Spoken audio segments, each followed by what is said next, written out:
Hello everyone. In this lecture, we will discuss about supports that can be provided on a member or a structure with some real-time examples. Then we will see the types of elements or members that are connected together in constructing a structure or a building. Finally, we will dig deep into the types of beams and the characteristics of beams. Let's begin with what is a support. It is a part of a structural element or a structure itself which provides strength and stiffness to resist the internal forces that are developed when a structure is subjected to any external load or a force. Technically, each and every element or a structure is subjected to a force in one way or another. Suppose if there is an object with no external load, then we can ask why would we need a support for that object. But we should understand that the object itself is a load. It does have a self-weight, its own weight. Therefore, a support is a very essential part of any structure to provide the strength to resist the internal forces. Again, here, why do we say internal forces when the structure is only subjected to an external force? To answer this question, let's go back to our basic physics. I hope everyone remembers the Newton's third law of motion. For every action, there will be an equal and opposite reaction. With the help of this law, we can understand that in our case, the action is nothing but the external force and the reaction is nothing but the internal force, which will be developed by the object or the structure. Now, these internal forces developed within an object or a structure will help us resist the external force. And who will resist the internal force? Yes, the provided supports. In civil engineering, we use different types of supports. They are simple support, roller support, guided support, and rigid or fixed support. Let's see what they are and how they are helping civil engineers in every construction. Starting with simple support, it is also called as hinged support, where a member or element is simply kept on a support. These supports can produce only two reactions, one in horizontal direction and one in vertical direction, and hence can resist only horizontal movement and the vertical movement of a member when it is subjected to an external force. These supports do not resist the rotational force or moment coming onto them. Therefore, the moment at simple support is zero. Next, we will discuss about roller support. This particular support is very helpful in bridge constructions. The intermediate supports of the bridges are provided with roller supports, which can allow a small horizontal movement of a deck slab. This helps in reducing the huge stresses coming onto the deck slab or a girder due to the impact created by the moving vehicles. This type of supports can only resist the vertical movement of any object or a member.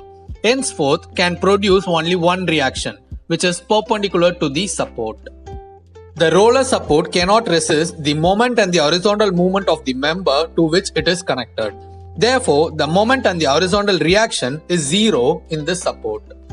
Then there is guided support or guide support. This support is similar to roller support except that this support can produce a rotational reaction or rotational force or a moment in addition to a perpendicular reaction. It only allows an object or a member to slide in the direction of where the roller is placed. This type of supports is also very popular in bridge construction. And finally, we have a rigid or a fixed support. Unlike other supports, fixed support can develop all three reactions when an object or a member is subjected to an external force. This type of support is more common in all kinds of reinforced concrete structures. Fixed or rigid supports are so rigid that it won't allow any kind of disturbance or movement that can be created by any external force acting on the member. Moving on to next objective of this lecture, we are going to discuss in brief about the major or important members in the building.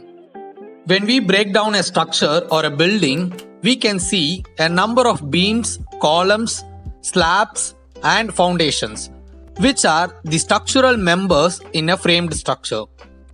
Other than framed structures, in the load-bearing structure, the load-bearing walls are very important. But in this video, we will discuss only about the framed structures. Therefore, the important structural members are beams, columns, slabs, and foundations.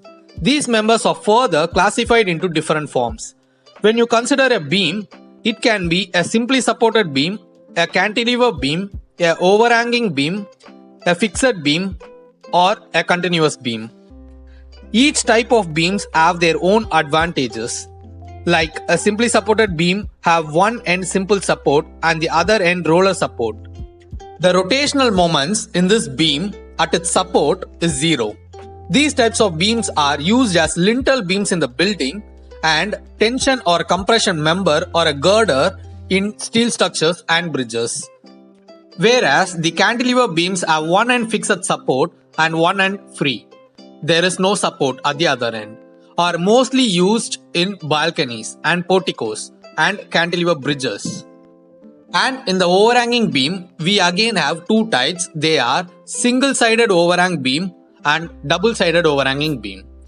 These beams are similar to simply supported beams except that they are extended beyond the supports at one end or both the ends as per the requirement. These beams are used as diving boards in the swimming pool or as a railway sleepers and much more. Next, we have fixed beams in which both the ends are supported by a fixed support, producing three reactions at each support as we discussed earlier in this video. These fixed beams are seen in every RCC structure or a building and in welded steel structures. Finally, we have a continuous beam which has more than two supports and are used in constructing continuous bridges and huge marriage halls, etc. Great! We will now discuss about the characteristics of beams before winding up this video.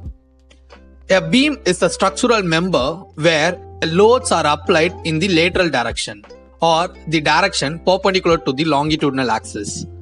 Beams resist the load coming onto them by bending action, which means when the beam is loaded, it bends and allows the loads to stay on them without collapsing. This bending action helps the beam to convert the external loads to internal stresses or forces, and these internal stresses are then resisted by the provided supports. During this bending action, the beam tends to bend in the direction of the load and creates tensile stresses at the bottom of the beam and compressive stresses at the top of the beam. These stresses are maximum at their extreme ends. That is, maximum compressive stress occurs at the topmost fiber and the maximum tensile stress occurs at the bottommost fiber. We know that the compressive stresses are termed as positive stresses and the tensile stresses are termed as negative stresses in the beam. Therefore, at some point in between the maximum compressive and maximum tensile stresses, there will be a zero stress. There won't be any stress at that particular point or axis, and that is nothing but the neutral axis. Thanks for watching the video. Appreciate all the support. If you think the video was valuable, feel free to share them and do subscribe to get the notification on the upcoming videos.